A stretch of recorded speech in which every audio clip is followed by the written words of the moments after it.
Hi, everyone. This is Pat with Gaming Fix. I'm joined today by Alex. Hi. Allison. Hi. And Erica.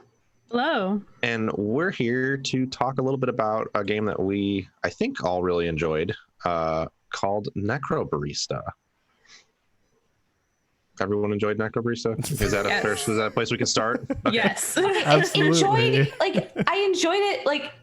Enjoyed as a loaded phrase. Well, we'll I get into that. I enjoyed it, but also it made me feel things Yes. very strongly. Yeah. Very much so. Agreed. Agreed. And we'll get into that as we kind of talk through a little bit about like why we like this game. We're going to touch on story spoilers. So if you haven't played the game, please go play it. It's not particularly long, so you can definitely get through it and come back probably on whatever day you're hearing this if you really want to. And enjoy it, and then come listen to us ramble about it for some time. Yeah, who knows? We could be here for hours. But also, if you have not played it, you could probably listen to this, but we're not just going to talk through the story. We're just gonna we're gonna riff. We're gonna talk about scenes that meant stuff to us. We're gonna talk about stuff that really resonated. I think that's the way to go, because if we just go through each individual episode's story, that's like, given especially that it is a visual novel, that feels like kind of a waste of time, of your time as a listener.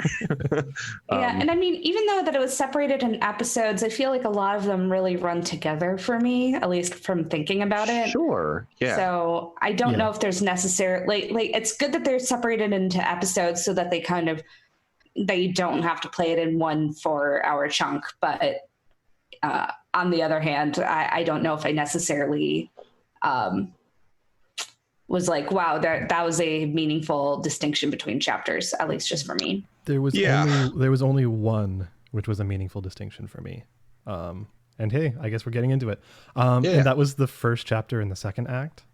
Mm-hmm. And that's specifically because it was all the side characters, or like the side characters that you could see showing up in the in some of the books.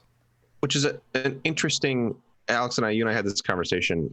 One of the things that seems pretty clear about the way that they use the side stories in the game is that it seemed like a lot of those were probably originally intended as fuller sequences, as side stories, like kind of maybe happening within the plot more, as asides, maybe with more visuals for the characters. Because you did have those, the I think it's like, so like 3 characters. It was Hannah, it was Tuan, and Samantha. Yep. Yeah, it was those 3. And they were definitely, like you said, they're fully modeled characters. Yeah. And that's the kind of thing for a game with as small of a team as this one. I don't imagine you would model and rig and animate all those characters if you really only intended to use them for one scene. Yeah. I kept expecting them to come back because of that reason, and then they didn't. Right. I kind of expected the second half to be like introducing them as full-time players. I totally did too. Well, especially since I liked them a lot. So I was just give me more of these people, please. I'm kind of glad that they, like, part of me is glad that they didn't, because I think that the story itself was really focused in a good way. Mm-hmm. But at the same time, I'm like, I'm just kind of very excited for the story DLC that they're going to be releasing, because I'm like, maybe I'll get more of them. Yeah, you would assume, Yeah. Yeah, I was curious, like, what kind of... Sorry, Pat, please go ahead. I'll add mine after. No, I was just going to say that you would assume that they'll be centered in the story DLC based on that opening, the theme song sequence that they did. I would assume that'll, because they feature them very prominently there. Hannah in particular is like framed a few times as being like pretty important. And at least I think it was Hannah in, like, I think those are the same character. It's, you would think that they would show up more in DLC. Yeah, totally. And like there was the one character in the opening sequence that didn't show up anywhere, so far as I could tell. The guy with the dreadlocks and sitting there with a cigar, I think. Yep. since I've gone back and watched that opening sequence a few times since then because it fucking rips. Yep. Okay, that's what I was just gonna say next. I was like, that opening sequence is like legitimately super rad, and they nailed the like kind of anime opening aesthetic of it all, and I was just like, yes. Oh, totally. Yeah. It was a great for the aesthetic and also for the late title card drop, because it's like probably like an hour and a half into that game and then it just throws you into it and you're like, hell yeah. But yeah, no, the question I was going to have is for the DLC, which they have confirmed is coming, post-launch kind of free DLC story stuff, is there anything in particular you would want? Like, because for me, the whole game seemed like it was a window into a really big world. Like, like there's so many stories they could tell, like especially with all the characters, even though there's fewer of them now. Is there anything that comes to mind of stuff that you all would like to see? Oops. Sorry about that. Honestly, I want to see the council stuff. Like, I feel like the lore that they started setting up with all of that it caught my eye the most in terms of like what I thought was really interesting about the outer world in that game, and I don't know, I'd like to see what goes on. I think what's funny is that's my knee-jerk response also, but I think thinking about it more, I want more of that, but I kind of want it with the same sort of almost slow feed that we got through the story of the main game. Like what I kind of think would be great for like story DLC in my mind, like if they put out story DLC that is more like the side stories but animated and modeled, so that they're like, because now we have this great setup, and if it's like sort of the cast helping more characters through their time at the terminal and then getting more of that council stuff kind of mixed in. And then to me, I would love like another one someday that is maybe more centered on that specific narrative. By another one, I mean like a second game. That centers that council narrative more. Yeah, and I mean, we already have like Kishan being the like kind of fish out of water character, both for when he visits the terminal and he has to be explained, hey, FYI, you're dead. But then also now with the council too. And everything with like Ned showing him the ropes and everything. So I feel like there is definitely a lot of potential there.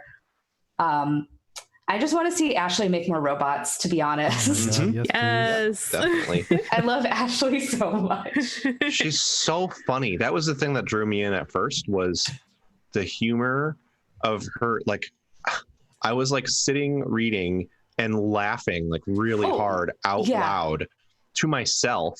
And my partner was like, what is going on? And I was like, this game is so good. And like, she was like, this writing is really, really good.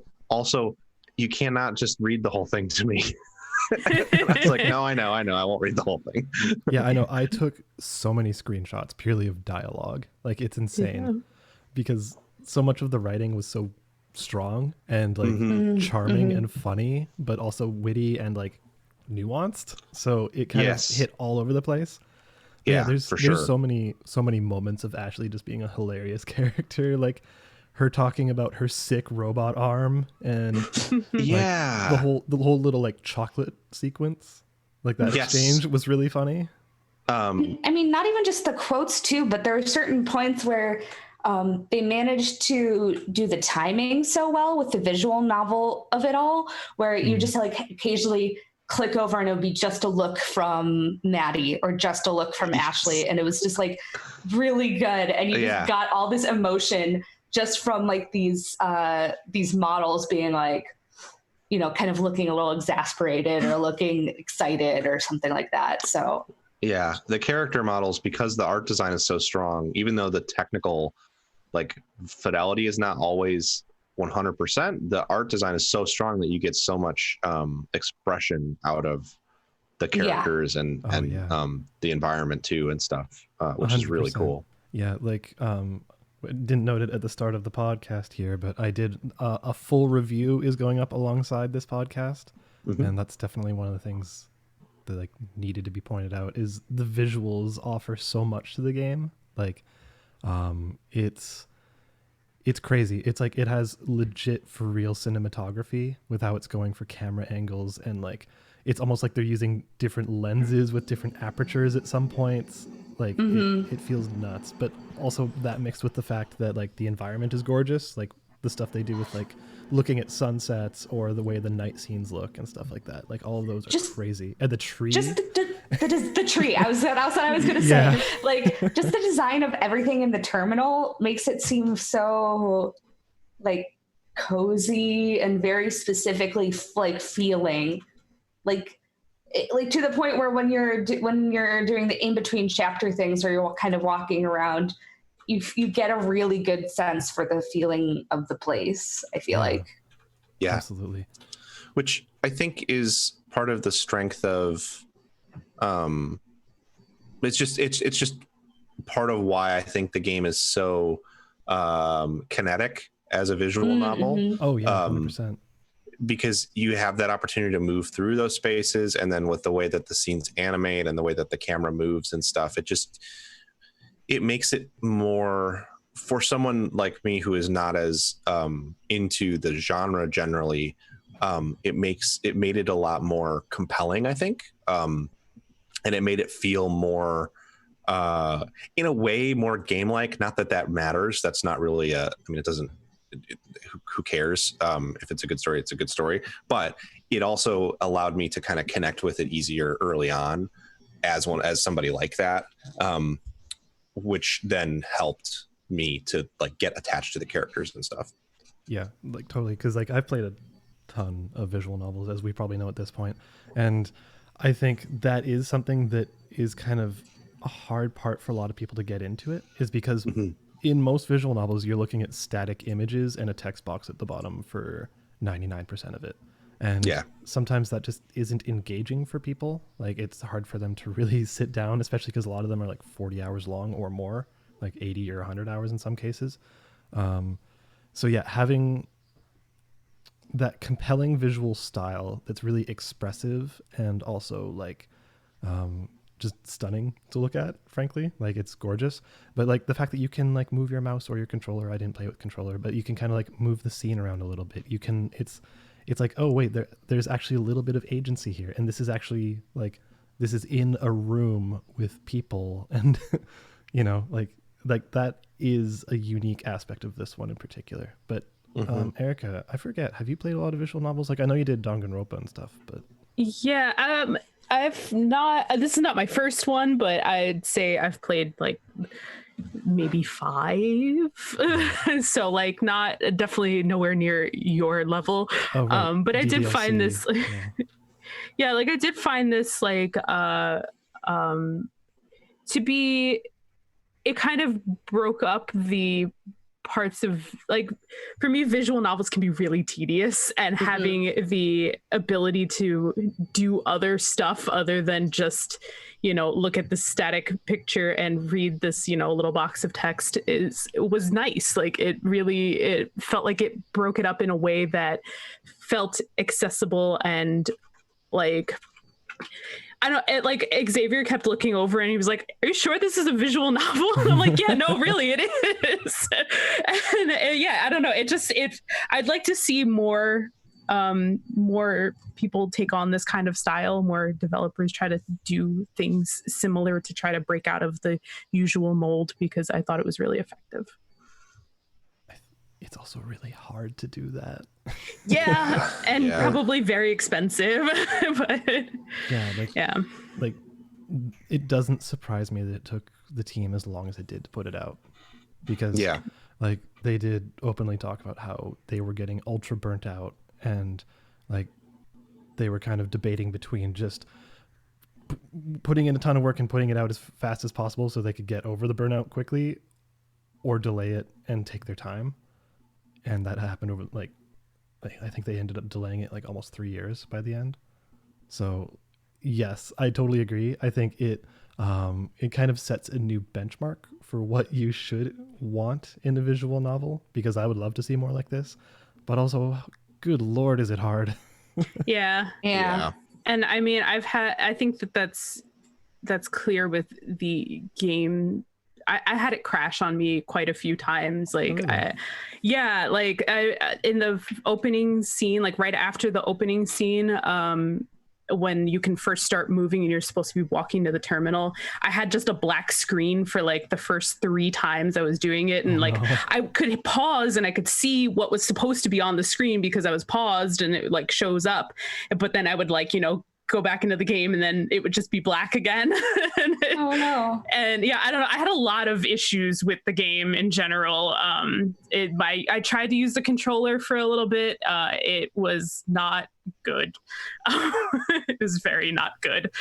I just had like I had it crash on me a few times throughout playing the game, and I don't have a very old PC. It's not like it can't handle this. But yeah, I don't know. Yeah, I had some trouble. I didn't have a single crash on the other side of things. That's so weird. Yeah, I didn't have any crashes. Occasionally it kind of like some of the moving around segments chugged a little bit, but it wasn't like terrible. The only thing that was awful for me was at the end, I was like sitting there crying, which was its own funny thing because my partner sits like 4 feet from me and was just like doing a WoW raid, and I'm sitting here like sobbing, and she's very like, oh, that's so sweet that the game is great, it seems so good, but it's also like a huge disconnect. The media that we're consuming is like totally completely opposite, which was funny. But then I was like sitting there like recovering, and then I was like, oh, there's a post-credit. Well, the screen just went black, and then I clicked, and I kept clicking, and nothing was happening. And then like a UI element popped up, but the screen was still black, and I was like, no, something's happening, and I can't see it. And so I had to like button through the whole post-credit sequence, quit the game, attempt to replay it, and then it broke again. And then I had to quit again. And then the solution for me was to run it in windowed and then convert it back to full screen. And then it worked. That was a little disappointing to have to go through it that way, but it was fine. I mean, I saw it in the end, so it worked out. For what it's worth, I know they've put out a handful of patches since then. I don't know if that addresses any of the issues we've seen. Like, I think the thing I saw was a known issue because I thought I saw it in the Discord. Yeah, so I imagine if anyone's listening to this and did not play it during the first week it was out, that might not even be a thing at this point. Yeah, I played it the past 2 days, and I think maybe that's like I had 0 issues with crashes and things, so maybe they patched some stuff. But I mean, technical, that's a very minor technical complaint, so definitely do not let that stuff scare you off, because it's still very much worth it to put up with whatever stuff. I've had bigger bugs and issues in AAA games. So. Yeah, exactly. Yes, of course. I mean, you're an Assassin's Creed fan, so. Yeah. That's why you wait to play the Assassin's Creed games until 1 to 2 years after they're out. And then you don't have that issue. When I played Unity, it was great. So there was something kind of, I don't know if it's funny, but when I was writing the review, I started writing it a few days ago.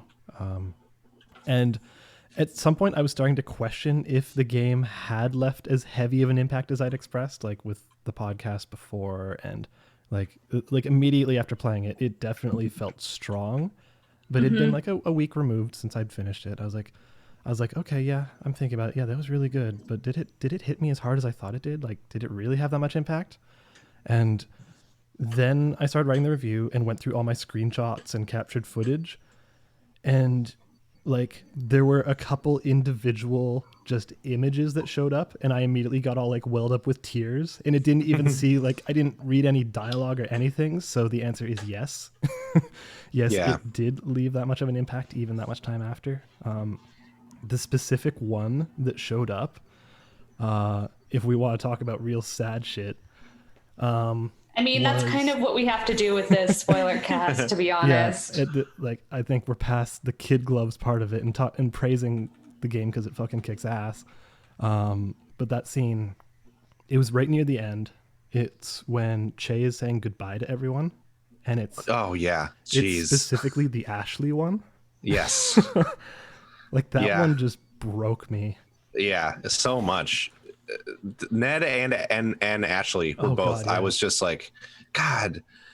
I mean, it was good because obviously they had to have that conversation, but it was also just like that was like where it started to really become hard for me to keep it together, because it's just so hard. That conversation is just so difficult to have with someone, and it's great that they got to have it, but it's that rough.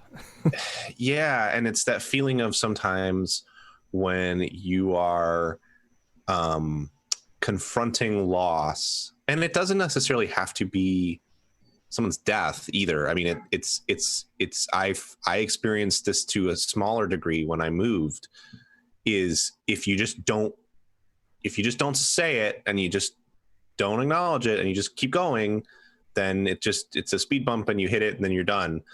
But at the same time, they like also had to talk about it too, and so it was just it's a really poignant and challenging moment that I thought was spectacularly paced and written moment to moment and animated, and everything was beautiful. Yeah, I think if you're speaking to the Ned one specifically, for me, it's really interesting because it shows their relationship as being kind of antagonistic at the start, and you expect Ned to just be like, you know, a cop basically, but like as the story goes on, you find out it's very much not that way, and they're like extremely close. Yep. And like that scene in particular is rough because like they're both the oldest people around basically. Yep. Like they've known each other for forever, and then like you get to see Ned coming to terms with the fact that he's going to lose his oldest friend. And like he's like this, they always portray him as like a really giant dude basically, like he kind of towers over everyone, and like he looks so small in that scene. Oh, it's rough. Yeah, it's really good. It's interesting because I all along, like from the minute Ned was introduced, all along I was like, oh, he's not a bad guy. Like he's the antagonist, but I liked him from the very first scene. Yeah, I liked him, but I didn't know if like the game was going to frame him as somebody I should like, if that makes sense. Yeah. Like from the start, I was just kind of like, oh, he seems pretty cool, and then he got like increasingly cool throughout, and I was like, all right, yeah. Yeah. I kind of went into it with like the opposite in my mind, where I think very early on I saw a lot of myself in Maddie as a character. And so when she was immediately suspicious of Ned, I'm just like, nah, fuck this guy, fuck him fully. Like he seems like the worst. Like he's just like, you know, afterworld cop, fuck him. but no, they turned it around a lot for me. And he ended up being one of my favorite characters. But yeah, definitely didn't go in also, thinking that he was going to be a good guy like you did. And like, less sadly, his character design is so cool. Oh yeah, he looks so good. Yeah, it's really interesting. Yeah, I feel like all the character design was strong, but Ned's is really good too. Yeah. I don't. I think like the metal helmet that they're trying to evoke, but it like weirdly moves it in kind of it like emotes, which is very fun. Well, and it's clearly like his head, like he can't take it off because he has to use the straw. The bendy straw. Yeah, use the bendy straw. I legit was like, should I just go and buy some bendy straws? It sounds kind of nice. Yeah, that stuff was so good. And it was interesting. I don't want to say that I like knew what was going to happen, but I kind of assumed early on that what was going on was that Chay was being kept there with the hours from Maddie's gambling, because that was like completely a surprise to me. Yeah, well, because they say he's 127 years old or whatever, and I was like, you know, this world is magical, but also that's not how it works. Like the whole premise of the world, or the whole premise of the story, is about, and the game is like, oh yeah, this is where people go in between dying in the next place. And so I was like, Chay is not supposed to be there that long. And so I had a feeling that I didn't think it was going to be as emotional as it was. I had a feeling it was going to be about him and like his being there too long. But then the ways that it went about that were so interesting, and the way that it was also about like failure and an inability to accept that he had to go was really impressive. And the thing that was so impressive to me, as soon as it became clear it was going to be about that, I was like, I really hope they don't do the stages of grief thing. Like, I can't, that's such, if it helps people to frame grief in that way, good. I don't want to like take that away from anyone, but I've always hated that whole like thing, because it just seems to cookie cutter and box dealing with trauma, and I don't like that. And so I thought it was so impressive that it just eschewed that completely and was like its own thing, and really gave those characters a chance to come to terms with losing him in their own ways, at their own pace, and like kind of together. And that was really good. Yeah, like I think you're totally right. And I think it was really interesting the way they approached him saying goodbye to each different character. Yep. Because like him sitting with Kishan, it was basically like, hey, yeah, I know how you're feeling. I'm in pain every goddamn day. Yeah. Like being like, yeah, it sucks. It hurts. It's the worst. Sometimes I just need to step away and hide away from people to collect myself, basically. And I actually found that one in particular pretty poignant, because it felt like, yes, within the world, like within the rules of the world that they've established, that makes total sense. Like the dissociative kind of feelings that they get and like all of that. But also you can see it as a pretty clear allegory to mental health. Mm-hmm. Because Chay always comes across as very chipper and like making lots of jokes and really lighthearted, but then he's just straight up like, yeah, sometimes it's the worst and I can't be around people, because if they see me like that, like they're, you know, I can't let people see me like that. Yeah. And I thought that his reaction to basically his time being up was like very, very realistic, in that I've seen a lot of like, I feel like you see this in media sometimes where somebody's dying, but they're like, it's okay. It's my time to go. I'm okay with this. And he's just like, I'm not okay with it, but like, I know this is what has to happen. So, you know, I need to be at some level of peace with it, but also it's okay that I don't feel like jazzed about it, or I'm feeling scared, or I'm feeling a little bit, or feeling sad about it, which I thought was like really like poignant, but also realistic too. They added a lot more complexity than I think a lot of things that a lot of media that touches on that same type of topic tends to kind of gloss over. Which I think that's what is so, I mean, the writing is so, it's such a great example of it slides between literary in its quality and kind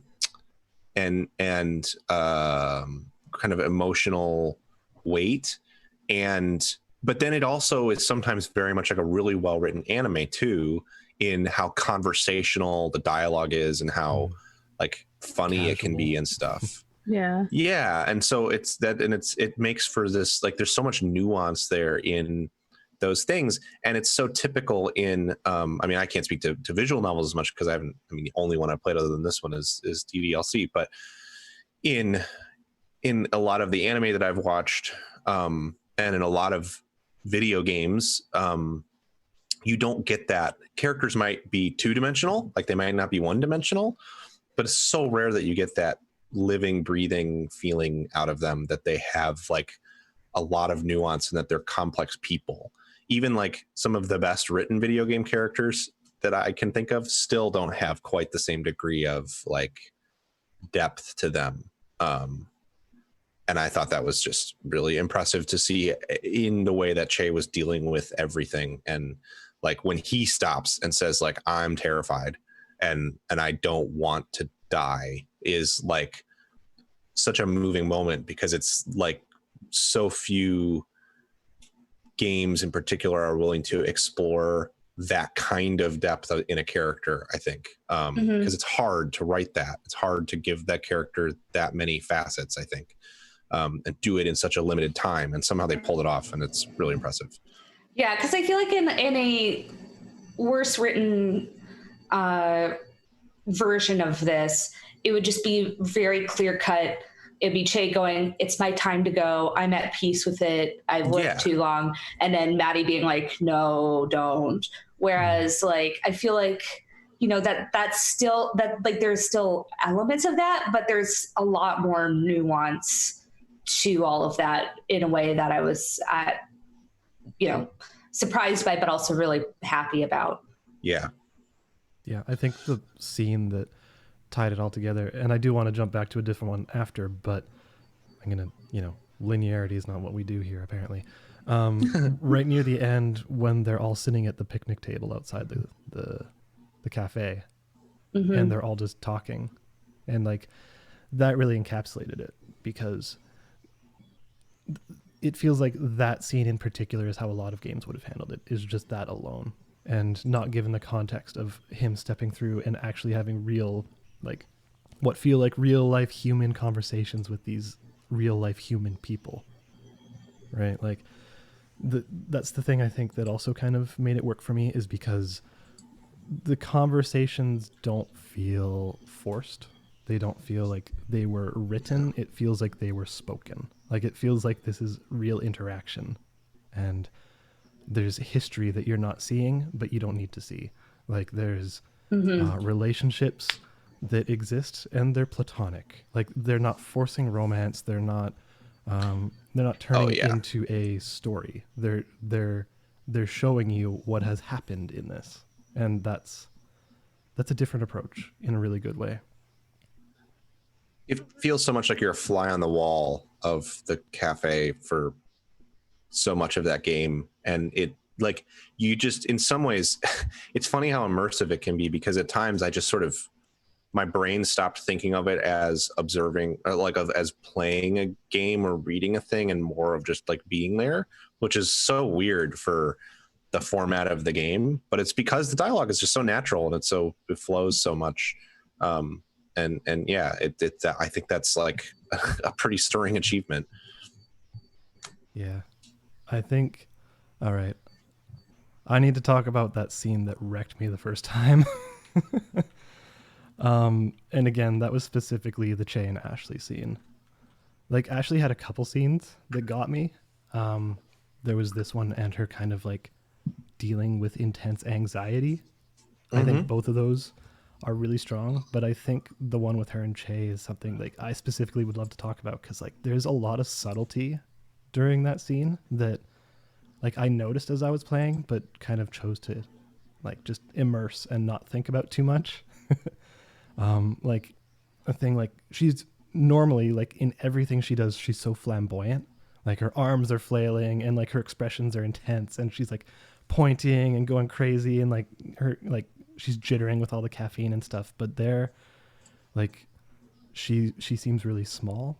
Like, she's not really moving much. She's kind of awkwardly holding her hand and fidgeting and just saying stuff like, "Yeah, I'm okay. It's all good. Don't worry about it." And like, that felt really intense and true, because it's like she's putting on a face saying, "Yeah, this is fine. This is okay. This is what has to happen. I'm used to this, right? This is all good." And that's actually, like, it was the ending to that scene that pretty much broke me. Like, where Chay is basically just being himself and saying puns. Yeah. And it just kept cutting back to Ashley's face, and she's being more and more just like serious. Yeah. And they somehow, I don't know how, because the artists of this game are insanely good and also masochists apparently, like, they make it look like she's actually really holding back tears. Yeah, that one in particular definitely got to me. Yeah, it was impressive the way, like, Ashley's whole arc was really good, and it was this kind of moment where, for me, I was like, this is so hard for her, because it's not just as simple as she's losing a friend as such a young person, and kind of coming to terms with that at a time when it's really hard to do that. But they do such a good job of showing that the cafe is like her place, and it's like the place that she needs, because her home life isn't bad, which was an incredible touch, by the way, because there is such a temptation, I think, as a writer, to say, oh, the troubled child character who has a horrible home life. And it was so good to show that you don't have to have a horrible home life as a child to need a place and away from home to be, and it doesn't have to be school. And so that scene was so difficult, because it was like, she's smart enough to know what's happening. She doesn't have the emotional maturity to necessarily process it in the way that other characters do. And they do such a great job of showing that, like, there is real trauma here that's happening that cannot be avoided, and that is going to have an impact on her life going forward, which is pretty good. But still, that it's okay that it's pretty good, and that it's also going to be really hard for her to process all this.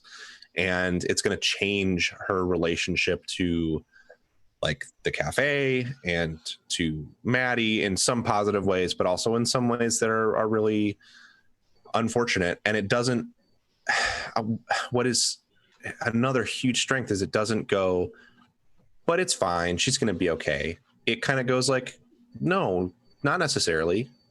I mean, she has to process it and deal with it, but it's not like she has that conversation with Chay and then she has closure and it's done, because that's not how it works. It's so much messier. I feel like that's kind of the overarching impression I got of the writing in general, was there are many places where you could see that they could take the easy way in terms of writing this, but then they don't. There's so many ways where you could see, like, oh, it'd be easy to give Ashley a bad home life, so that's why she's at the cafe all the time, but then they don't. Or, you know, the conversation resolves everything, but it doesn't. And I think that makes it even more meaningful for me. And real. Yeah. Yeah. It's and to add on to what Alex was saying earlier too, was for me, that scene kind of made the case for visual novels for me, because before that I was open to them, but it was more of like, if I'm going to read a story, why don't I just read a book, you know? But like, I think that the subtlety in the art and the expressions that those really great artists are able to convey just really send home a crazy strong message the whole time. Like, it really, it hits you. Yeah, I agree. Yeah, and I think I was kind of thinking about that. Like, I feel like I'm maybe in the middle when it comes to visual novels with all of us, where I've definitely not played as many as Alex, but I played more than maybe Erica or Pat. But throughout the game, I was kind of wondering, what's the reason that this was made into a game and not just an animation or a movie or something like that? And I think that the thing that really made me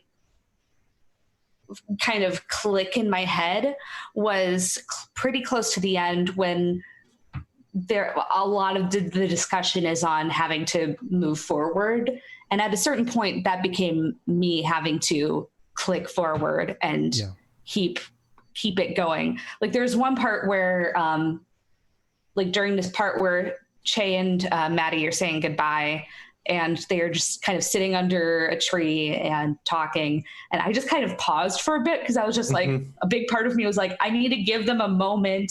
This is their last moment, and I just need to give this to them. But like, it really forces you to be kind of, I'm trying to think of a better word than complicit, because complicit sounds bad, but like, well, there's agency. You have to, yeah, exactly. Yeah. It makes you have to like take the agency to move the story forward because it has to go forward. And I think that's what really, like, the kind of connection between that agency of moving the story forward and the themes of the game is what made it all really click in my head in a way that was like, oh, this is something special. Yeah, agreed. Because like you can kind of get there with a movie, but like, I mean, it's kind of like a horror game, right? Like you totally. I had the exact same thought as Allison was saying that. Yeah, like you can read a horror book and you can press on through the pages and you'll be fine. You can watch a horror movie and it's just happening to you. Yep. It's like you have no real choice. But a horror game, you have to be the one to move forward. You have to be the one to go around that corner. Like that's what makes it so much more immersive and scary. And I do think that that's the thing that can bridge the gap when it comes to visual novels, or at least the really good ones, is that even if it's just the act of clicking, it's the combination of having visual reinforcement of what you're seeing. So like, it's not all just your mind's eye, which, your mind's eye is obviously powerful, but you're seeing the story they want to tell. Like, but you're also a part of it. And I think that's a really strong argument for visual novels for me. But also, Pat and Allison and Erica, you all kind of mentioned this. One of the things that, like with taking the hard way and, like not just resorting to like stuff you're used to seeing. One of the things that I found really strong was when the ritual fails, because that's a core part of the story. Like that's what sets the whole ending we're talking about into motion. And there's the giant argument between Chay and Maddie. Yep. Like that's rough. Yes. That's like it's really rough. And like the thing is, like, you can tell he's not angry at her, but he's angry at her. But it's like coming from a place where, yes, he doesn't want to die because he's scared, but also he doesn't want her to hurt herself or like burn herself out or like sacrifice herself for his sake, kind of stuff. And oh, sorry. No, go ahead. You finish. Oh, I was just gonna say the thing that made it the hard choice, I think, in terms of the writing and the narrative, is the fact that afterwards they there's like the awkward kind of really short chapter where everything at the cafe is kind of normal, where they're serving customers and they're interacting like they did when they used to, but you can tell there's like this undertone of like, we're not normal, like something happened. And then afterwards they have that kind of cathartic, like, look, this is why you can't do this. You're going to hurt yourself. You're going to kill yourself if you keep doing this, kind of thing. And then like, that's when Maddie, I think at some point just like basically says, yeah, there's something I have to do. And that's what sets the whole ending into motion. Yeah. And I think is crazy. It's so good. That argument is like ugly and uncomfortable and really well written, and also does all the things you're saying, and then also has that twinge of like, there's like a thing when you're around someone all the time where if someone that you love, I mean, I don't think there's anything romantic between them, which is another one of the game's huge strengths, but they clearly love each other as people. There's like this thing that happens sometimes where you see a thing that is self-destructive in someone, and I don't mean like massively, I'm not talking necessarily about like super self-destructive, but like little things even, that's like, oh, you're making this choice and I know that that's going to come back on you later as something that's like that bothers you, and there's a frustration that kind of builds, but you don't know how to express it. And that was portrayed so well in that argument, because it was like so many little things that it was like a moment of release for those characters in that relationship of being around each other all the time. And touched on so many of the little things, not directly necessarily, but the emotion in it was also tied to so many of the little things that Maddie found frustrating about Chay, and that Chay found frustrating about Maddie, and on top of like addressing the main catalyst of why they were fighting. So it just, that's part of how it felt so real, is because it recognized that like this thing is the core of this argument and it's what they're fighting about, but there is also all this frustration built up from like the little things that they're not talking about when they're happening. And you see some of those moments in the story, and I don't know how intentional that was, but I recognized in those characters, like they would probably be kind of on, they need to have this argument, whether something needed to trigger it anyway. And then also it was this thing that was really propulsive and kind of monumental for them too, which I thought was really interesting and well done. And then you see that kind of like post argument in what you're talking about, that like awkwardness. It's also it's awkwardness because they need to talk about it, but it's also awkwardness because they're both being so gentle to each other, because they recognize that there was a fight, and it's just really emotionally intelligent in a way that I think a lot of writing doesn't quite grasp. Like you can tell that, and I don't know exactly where the writing credits fall, but you can tell that whoever was writing that scene in particular it's something they had experience with. And it wasn't just my characters need to have a fight. It was, I've had this fight, not about failing a ritual and having to let go of this person, but there's experience there that I think was conveyed in a really vulnerable way, because it's so much a window into direct experience, clearly from the people writing it. I think it was also cool that they decided to make it so they explained at some point soon after that fight that like even if the ritual did work, like there is nowhere near enough hours stored in that tree to probably even make a dent in how long Chay had stayed. It's like another couple months or something is what she said. Yeah. So like I think that like the idea of Maddie just holding on to an idea of hope, even if it's not, even if it's probably not going to work out for her anyway, but just having her hold on to it, I thought was kind of really great. And even the idea that she was ready to potentially really injure herself or possibly die in order to just hold on for like the idea that this might work for a little while was really powerful, and it makes a good case for how strongly she feels for him too. Mm-hmm. Yeah, especially because it was coming from a place of selflessness, which you didn't seem to see a lot from Maddie. Like, not to say she's selfish, but she's very self-protective. Like, it seems like she's not particularly open with people. Like, she likes to listen rather than to speak. Guarded, for sure. Guarded is a good word for it. But like, it seems like that action was purely for him, and in a lot of ways it was out of guilt. And again, that comes back to how the whole story is about failure. Like, the whole story is about failure in a lot of ways, and that was her failure, and she felt like she was responsible for it. So that's tough. Yeah.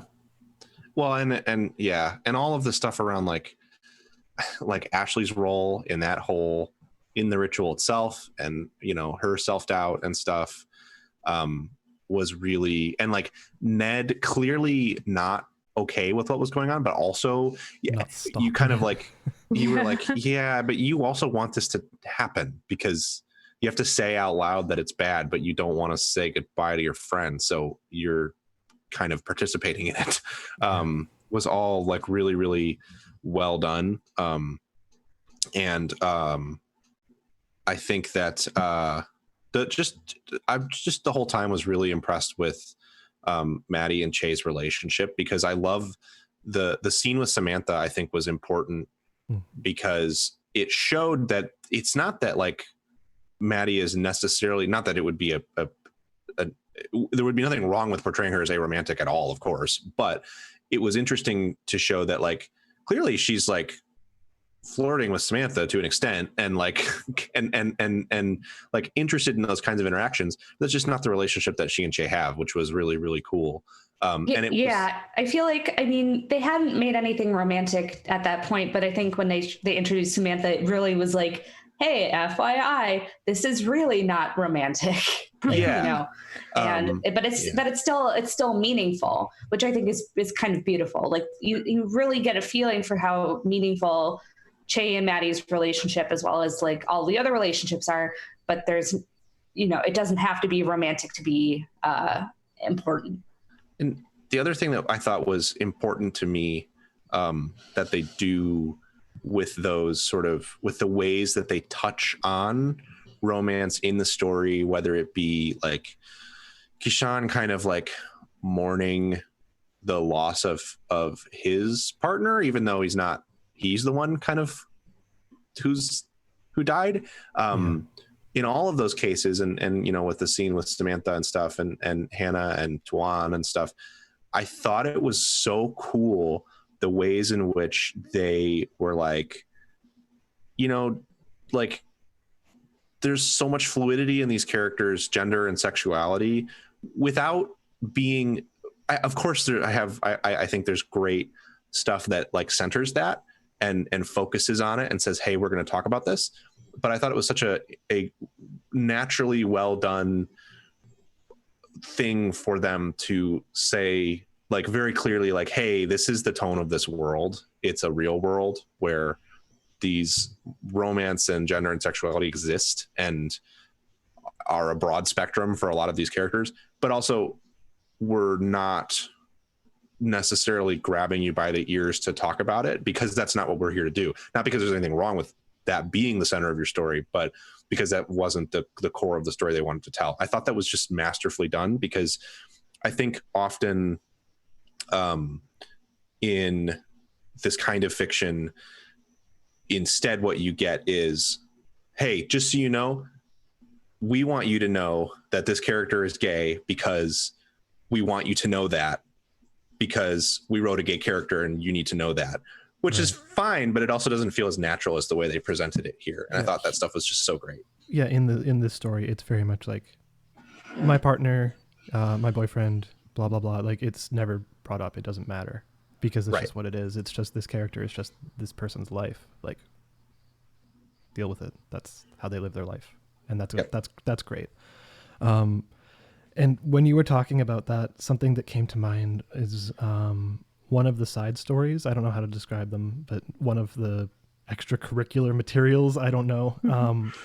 There's the Kishan specific one about wanting to see his own funeral. Yes. Yeah. Mm-hmm. Like, that one was so interesting. Good. Like, and that's, to speak about it at a high level from looking at the game writing, like, it's interesting how much wisdom they impart without seeing like didactic or like they're saying it at you. It's it's like these real interactions with people. And in that story in particular, when they're talking about how the funeral isn't for the dead, it's for the living. Mm-hmm.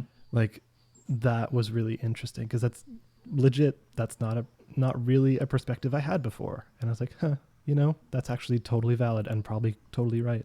So like, I think they do a really good job at imparting wisdom and teaching lessons to the characters in ways that you can see that it is impactful.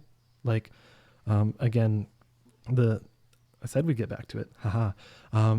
The scene about Ashley dealing with her anxiety and like opening up and being like, talking about how she's terrified of like letting everyone down because she's used to being so effortless with all of the things that she's able to do, and like her intelligence and her skills and all that kind of stuff. So the idea of letting down someone she loves like is crushingly scary for her. Which, mood. But but like the way Kishan responds and is like, yeah, I mean, I don't have your same history. I don't have that same level of intelligence you have per se, but I've also lived these experiences. And this is what I've gleaned from those experiences. And he talks about having self-forgiveness and self-empathy and stuff like that, and realizing that Maddie loves you and she doesn't see those limitations in you as a negative. Like, she just, all that kind of stuff. And the way it was all portrayed and the way it was written and the way it's conveyed, again, with the combination of kinetic visual storytelling and also the music and just everything working together. Oh God. Yeah. It just works. Yeah, it really does. Hey, Erica. Mm-hmm. I'm going to call you out directly because I feel like we haven't heard your voice enough. Were there any scenes in particular that really resonated with you, or like that you think back on, it's just immediately that's the one that sticks out? I feel like for me, it was more overall tone more than specific scenes. Like I wrote down like a bunch of things, honestly, about about some things in like the dialogue. I kept calling my husband over to come look at the screen every couple of minutes, just because I was like, Maddie talks like me. We have the same, I don't know, we have a lot of things in common. She has purple hair and fun glasses and likes wrestling and says real talk. But like for me, it was just, I feel like the moment to moment stuff, it was, all of it was great, but for me, it was more how the characters interact with each other, which I think is kind of the overall thing that we're getting at here. But yeah, in general, the one that stood out to me the most was just Maddie failing the ritual. That was like my like, oh, I'm gonna start crying now scene. And the final one too. She didn't just fail once either. Yeah. And I think also like the last time we see Chay, also when they're getting ready for that to happen, and then he just kind of walks off, and then that's it. Yeah. Like, I just started bawling my eyes out. Truly. That one just, I think that's I think that it hit me particularly hard just because I low-key think about death a lot. And with my own beliefs, I kind of don't believe that there's anything after this. And so that kind of, for me, I was like, oh, okay, we're going to see like maybe, some glowing lights and like, heaven maybe or something. And I kind of loved that they left it there and kind of just let you decide where Chay went, what happened now. And like, oh God, I'm getting emotional again. It's like, it's really good. Yeah. And it's so it's so cool how nobody knows what happens, and at no point do they say, "Oh, it's gonna be fine. They'll see each other again." Like it's like, you don't know that. Yeah. And that's part of why the ending is as powerful as it is, I think, because as magical as the world is, it still is like, we don't know what happens after you leave, and we don't know if anything happens after you leave. And so I've never seen a kind of like sci-fi fantasy thing that has a like whole mythological council devoted to death and stuff, where also they're like, we don't know what happens. Like, that is just so smart, and so gives so much more weight to everything that's happening. Definitely. I love that. Yeah. I was kind of fully expecting going into it that I was going to be let down at the end of this by like, oh, okay, we're going to fly up to heaven with Chay and like see what happens. But like, I really love that they left it there. You see the plant glowing a little bit or moving, and you're like, oh, it's him visiting. And it's like, no. It's over. Yeah. Sorry, Allison, you were going to say. Oh, no, that was just it. Oh, okay. Yeah. Like, I don't know. Like, and the thing is, their again, full props to the writing team. I don't know if it's just the one or like I don't know who to credit it to, but like they were, again, some of the side stories were proved that it wasn't just that they were leaning on the excellent visual artists that they had at their disposal, because like some of those stories really stood out to me, like billiards. And billiards is so good. The fisherman and Judgment and Beth, like all of those, like they all had something to say, but they all filled in the world just a bit more. Like it's not like there were gaps that need to be filled. It's just like, okay, let's use a really cheesy analogy. It's like the tree, and then they're adding extra branches so you can just see it more fully. Like it's like things like the ending of Beth. I don't know, Allison and Erica, if you played or read Beth. I know Pat and I did, but like I don't think I have. I need to go back and finish reading all the side stories. I read as many of them as I unlocked during the playing of the main game, but then thankfully, I haven't gone back to check all the other ones. Yeah. I was so glad that they gave you like what you need after, because I was so bad at guessing what words I needed. I just did it like I tried to do it like I'm just going to choose the words that are meaningful for me. Like that was kind of what I wanted to do. I was just like, this is my moment to self-reflect. Sure. But then I'd be like, why don't I have the ones I need?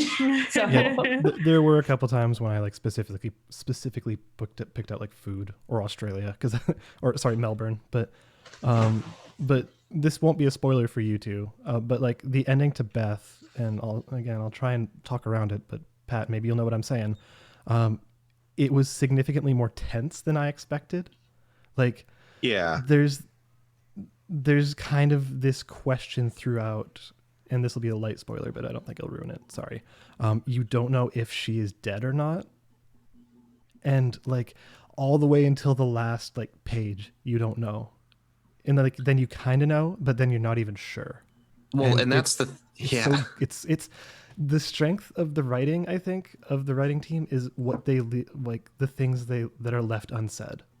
Mm-hmm. Like there's so much that they left unsaid that is so good. Like it's a hard thing to do. I have on my notes that this game is a masterclass in subtlety. That's one of the things I wrote down. True. And in the side stories, they do it multiple times where there's a couple of characters and single characters. You don't know if they're dead, and then they have a moment at the end where it's kind of there's like a reveal, but you still don't know for sure. And yet it's impactful every time somehow, even though they do it like 3 or 4 times. Like billiards has that too. Like the Brad and Thomas story, like you're just like at the very end, you're like, I think one of them was dead, but now I don't know which one. And because they don't tell you what happens after in some ways, and this is the thing that I love about the like mysteries head turning part, aside from the emotional impact of it, is, you know, I'm not spoiling the end of one of those stories if you haven't read it, but like let's say a character, you say so and so walked out together, and then one of them hailed a cab on the curb and the other one wasn't there anymore, kind of thing. Exactly. But if you look at the physical space of the cafe, there isn't a street outside of it. So what does that mean? That the person who hailed the cab actually moved on, and then they hailed a cab and knew what they were like, they were in a new place, they were in the next place, and that's like, but they don't tell you that because, you know, they're part of the impact of the story, like we talked about, is not knowing. And so there's a lot of those like ways. That's kind of the other thing that I had kicking around that I wanted to talk about, was like the ways that the world is weird, beyond the overt, hey, there's a council of death and people can stay in the cafe after they die thing. That's like obviously fantasy, but then beyond that, there's like the cafe is situated on what looks like an oil rig that just looks out into nothingness. But it's not in the beginning. At the very beginning, you walk down an alleyway to get there. But also it becomes very clear that you as the person playing are Chay. At the very end. Mm-hmm. Yeah, definitely. Yeah. So I wonder if it's like, it's just so interesting. Like how does all that stuff fit together? And there's a side story to that I think it's called 10,000 Leagues, but it's like Hannah and Tuan sneak into like the underwater kind of thing. Yeah. The underwater thing, but also that's upstairs in the cafe. You're right. There's a porthole in the cafe, in the room upstairs. That's like the room Ashley's like workshop or whatever. Yeah. And then she comes in through a ladder and just turns a lever, and then they descend into the ocean by a ton, but then she also just disappears back up the ladder while they're like 10,000 leagues under the sea. It's so cool because it's like, what is happening in this place geometrically? And then on top of the other thing too is early when you start the game, it's like talks about how it's in Melbourne in 30 something, like in the year 3000 something. And then, but then characters aged, they talk about like, the time scale is just like so interesting and weird and different because it's not actually, because Chay's 127 years old and he and Ned act like 100 years ago was like the 1800s. So it's very interesting. Yeah, I like that too. I never found it like incongruous. Like I found myself questioning like, wait, how old is Chay? Like, is he 100? Is he 500? Is he 1,000? Like, there's some stuff, but like, going back to more side stories, like there's the one, I think it's Judgment actually, where he's talking with Ned and he talks about like, oh, you speak Cantonese, right? And I was like, wait, Chay's Chinese? That's awesome. Like I didn't even realize it until that story. And I was like, oh, that's cool. But like, and you learn like, oh, he just learned English because he had enough time. Like he's just been there and like, he just could. So now he speaks English. And now he's like, do you want to be a translator? No. Do you want to be an interpreter? No. Like, yeah, that's really fascinating.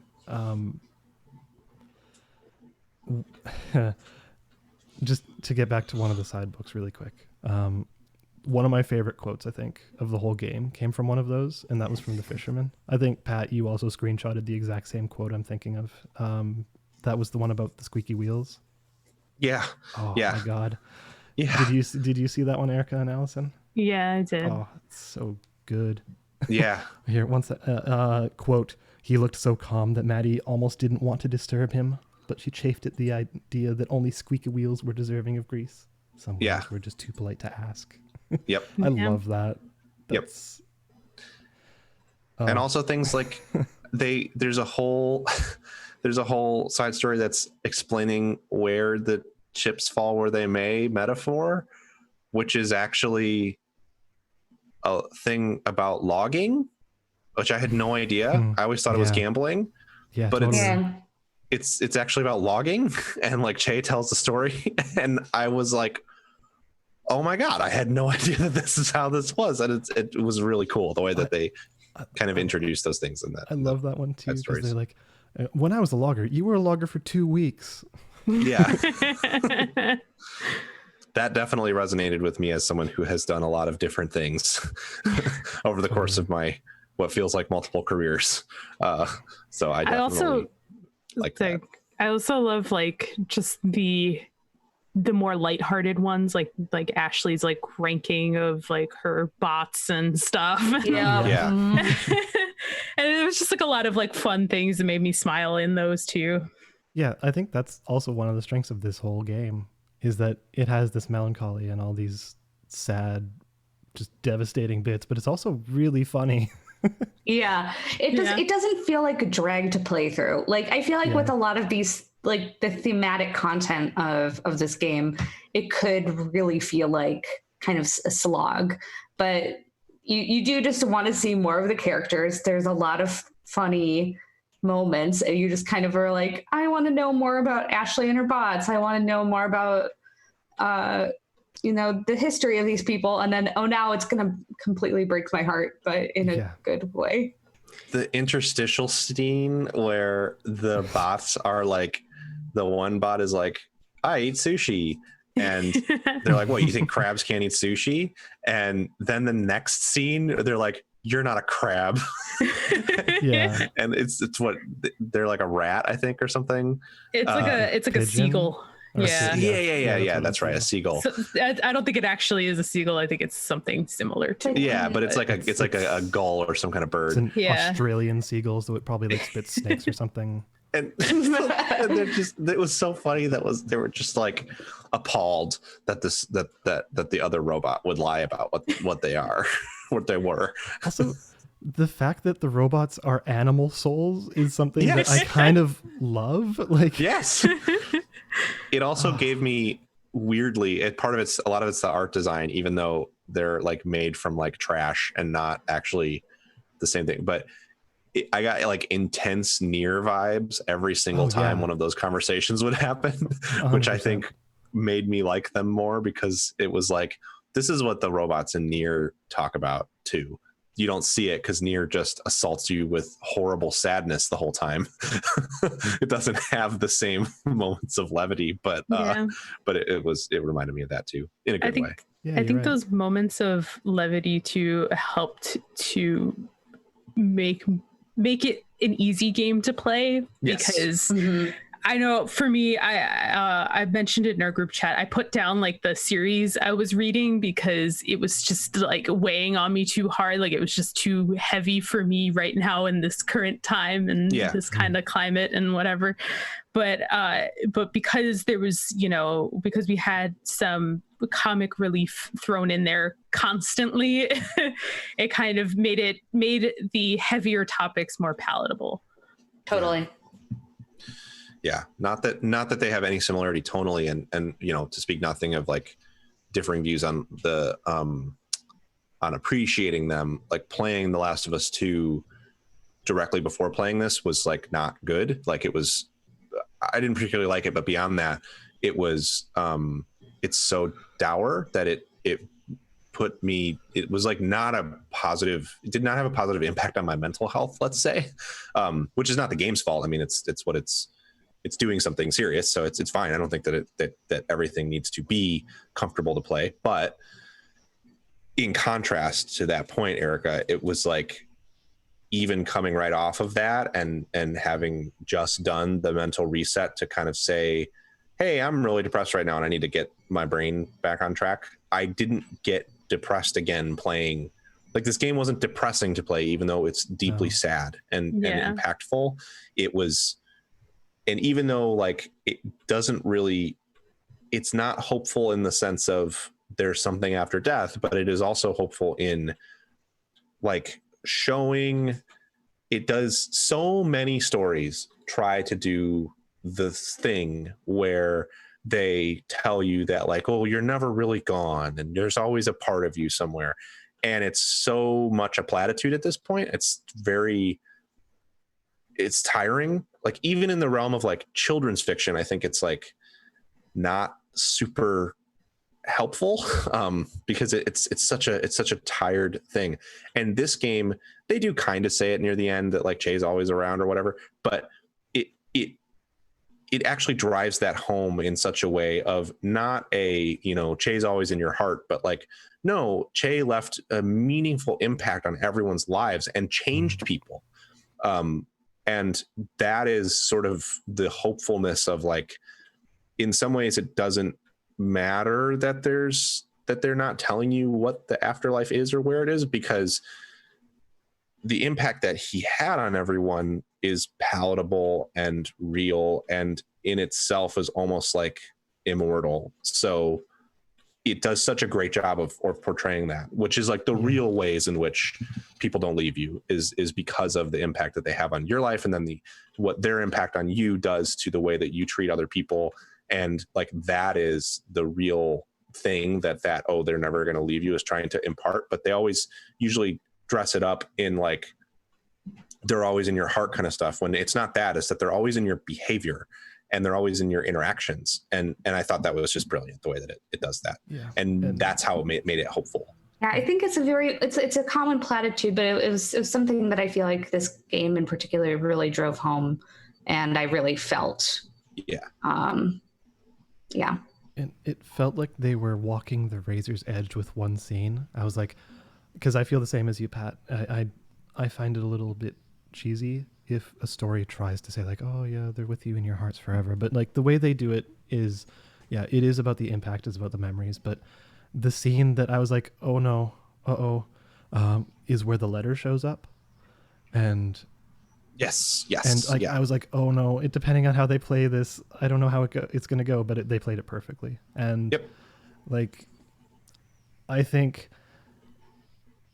that's the kind of thing where I feel like this game is extremely easy to recommend to anyone, like, because I think the writing, like, I trust the writers now. Like, I would love to see anything else they do, because like, definitely, they from start to finish just nailed it.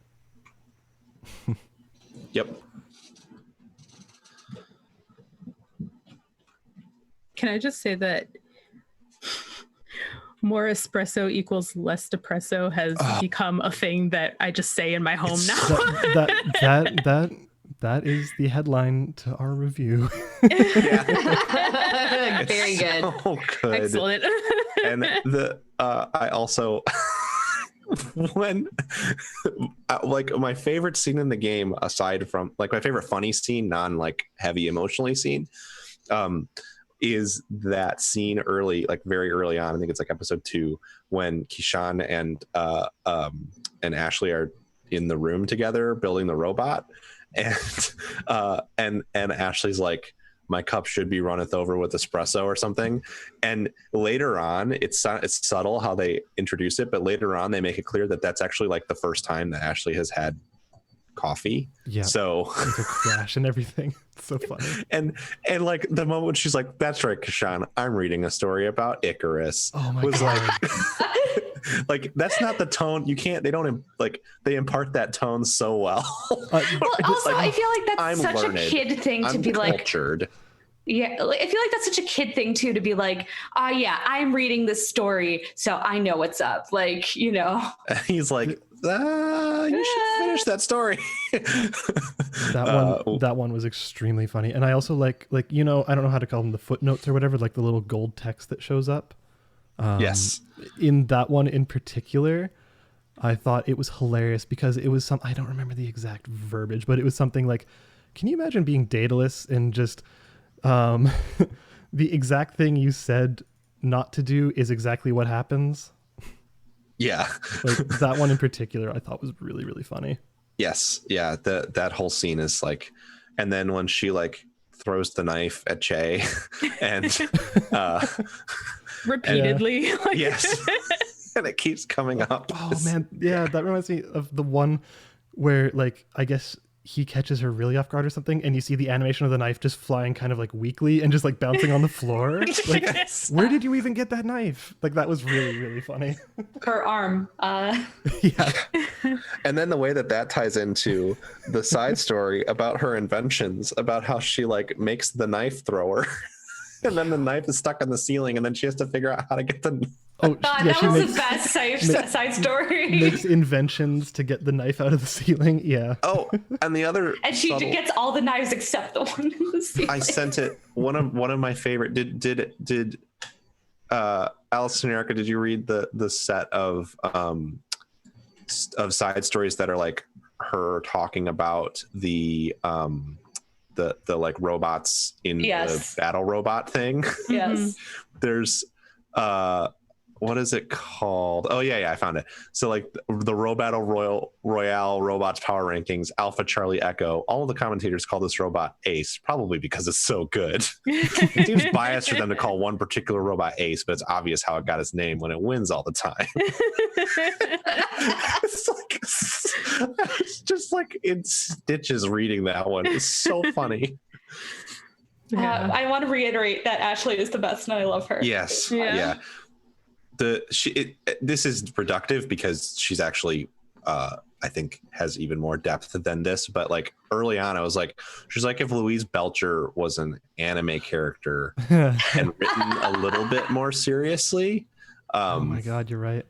And then I mean, I think like not taking anything away from Bob's Burgers, also has a lot of emotional moments, serious show, great writing, etc. But I mean, she kind of evolves beyond that comparison in a lot of ways. But early on, she definitely had a similar energy to me. Yeah, I can totally see that when you say it like that. Yeah, and I feel like it could again, it could have been really easy to just have Ashley be the like comic relief, except to have like, you know, like maybe the one moment with Chay at the end. But I think that her showing like that scene where we were talking about where she has her insecurity and her anxiety about doing things well, you see like, oh, she really has a lot of depth and she has a lot going for her, like, because she does provide a lot of comic relief, but also, you know, she's just really well written. Yeah, I don't know. I don't know how much more we can say about the game because it's.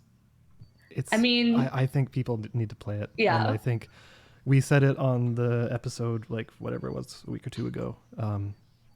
Week ago. Which is what is time? Yeah, I don't know.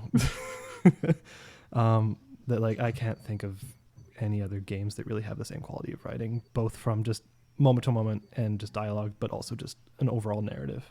Like Disco Elysium was the closest one I could think of, and that's one you brought up too, Pat. And I don't know. I think in a few months we're going to be talking about this game again quite a bit. So yep.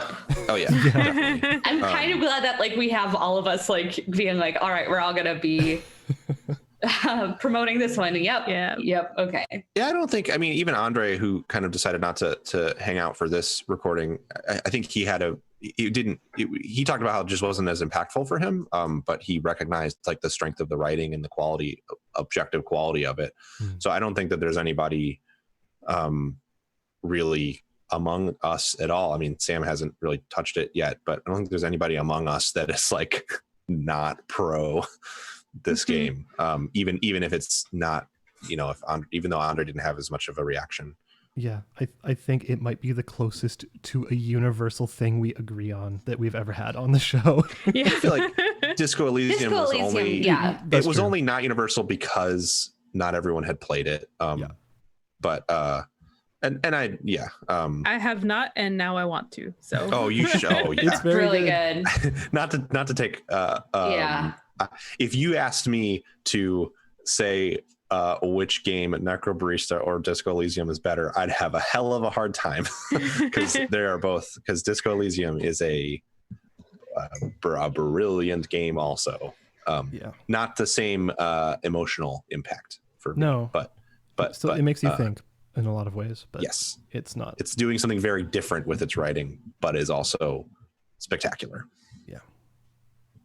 Regardless, in conclusion. Yeah. People should play that game. Yes. And it's pretty easy. One note, I don't know why you would be listening to this if you haven't played it. But if you haven't, you should play the Steam version of it, because the Apple Arcade version was I almost don't like to use the word censored because that implies like shitty stuff, because it's not real censorship. It was modified so that it could fit Apple Arcade's like terms. It's more all ages. Yes, they changed. There's a lot of not like a lot in a bad way, but there is a significant amount of like adult language in the game, and they modified it for the Apple Arcade release because I don't know for sure, but my assumption is that Apple Arcade just has all the games there have to be all ages, which makes sense. I mean, I get it. But I would play it on Steam if you could. But like, what word? I need someone to play the Apple Arcade version so we know what word Maddie says when the ritual is failing, and it's just the all caps fuck. Yeah. Like, what does she say there? Because she probably says like damn it or something, because they have like tame swears in it. But it definitely changes a like god damn it to gosh darn it at one point, and I was like, that's not what this character would say. And then I played the Steam version just because I want a better performance, and was like, oh, this is different. Yes. So play it on Steam if you can. If you played it on Apple Arcade and you listen to this, I would say it's almost worth playing the Steam version through again, so you can see kind of what the original writing was. If also you support the devs. Support these devs. I wish they would charge for whatever story stuff they're doing. I know, right? But they're charging for the soundtrack, right? Which I don't like. How did we have like about almost an hour and a half of discussion on this without talking about how great the soundtrack is? Oh my god, it's so good. You can actually currently get the soundtrack on Bandcamp, but it will be coming. It will be coming to Steam sometime. It's listed as coming soon. So it's Kevin Penkin is a god. Yep. It's so good. Yep. That's another thing my partner kept saying while I was playing it was like even though it's there's not like an enormous amount of music. I mean, it's totally plenty of music composed for a composer to compose, but you know, it's a 6-7 hour experience. So you're kind of hearing some of the songs over again.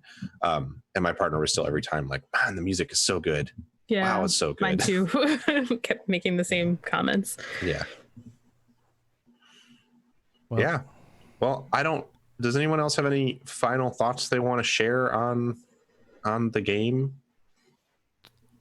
No, I mean, nothing other than the fact that like you were saying in our cast, I'm immediately after playing it, I had such a hard time because there was 2 games that were like I was fighting for my game of the year. And then this one just kind of came in and just knocked all the pins over. And I'm like, oh shit. Yeah, I know what you mean, because there's a few that are competing for me based on merits of gameplay alone, like no narrative to them really. We're talking about Trackmania. It's Trackmania. Trackmania is one for me for sure. I would say if you really want to get to the opposite end of the spectrum, if Hot Dogs, Horseshoes, and Hand Grenades comes out this year out of early access, I was like, that will probably be my game of the year, which is a wonderful VR shooting range, but very different other end of the spectrum. And yet, I don't think for me, I mean, Necrobarista is very much in my top spot, and there's not really much that I see shaking it. Unless the story in Cyberpunk is really phenomenal, which I'm not sure that's going to happen. So, yeah. Erica, Allison, any last thoughts before we close the book on this one? Good, yeah, exactly. Yeah. One thing we didn't get to talk about, but I just wanted to mention briefly that I really loved as like a really subtle touch was just that seeing like silhouettes of other people in the cafe, like popping in and out. I just thought that it was good vibes. Yeah, that was cool. Yeah, cool visual touch to remind you that there is people still. That it's a legit cafe in addition to these characters that you love. Yeah, and one last thing. That game is fucking Australian as shit. Yeah. I love it. But I mean, Ned Kelly is a character. I did not know much about, I knew, I was like, from the game, they were like, oh, it's basically, it is like a person, but I didn't know much about him. So now I'm like, do I just need to, go and read a book about Ned Kelly now? Yeah, definitely. Yes. And I think it was great because it didn't come off as, it was clearly Australian, written by people from Australia, where it was actually it's just natural to be written that way. It didn't seem like they were trying to impart specific Australian cultural things in it. It's just if you're from a place and you write about a thing, you write a story, you're naturally going to write it from the perspective of being from that place. So you're going to be able to write it as being in that place very effectively. Okay. Who else looked up what lamingtons were and was like, I want one of these right now, please? Yeah. I don't like coconut, so I was like, no, thank you. I like coconut, so I'm like, oh man, this looks good. I know we're looking at ending, but that just reminded me of something about the meta narrative that I was curious about, because it does come up in The Fisherman. But is this is Melbourne where we all go when we die, or does each country have their own plane? Oh, I think there's multiple places you can go. I don't think because they almost imply that, because there's one side story where they talk about how the terminal is using too much energy and it's draining the other places. So I think you can go. I think you can go a lot of places when you're in your 24 hours or whatever. Because the Fisherman one does talk about how he moved to Alaska for the sake of his work and lived in America for a while. But when he died, he showed up back in Melbourne. Yeah, I think you probably go where you from or like where your home is, but but I would assume you can go all over the world. That said, like if I went to the terminal when I died, I would not be complaining. No, same. Definitely not. All right. Well, I would be complaining, but I would be complaining about having died, not about right. Exactly. Oh shit! We only got 24 hours. Time to go play some knife games. All right. Well. Yeah. Well, thanks everybody for listening to my recommendation and it was so good. Thank you for recommending it, and I'm glad that I've ended up playing it. I don't know who among the dev. I think it was someone on the dev team. I'm not sure. I met someone at PAX in 2018. That was what put this game on my radar. Who was maybe a community team member, and they didn't make the trip over. I don't know, but they showed me a trailer for the game and chatted about it for a minute, and were very lovely. So that was what turned me onto it, and I appreciate that. Whoever that was manning the PAX booth in 2018. And we've had multiple interactions with Damon, and they are awesome, really great and really helpful as well. So hopefully we'll get them on the cast sometime. Yeah, we'd love. Hey, Necrobarista team, if any of you are listening, we would love to have you on the cast, be it just for fun or for interview or whatever. Yes. Literally anything. Great.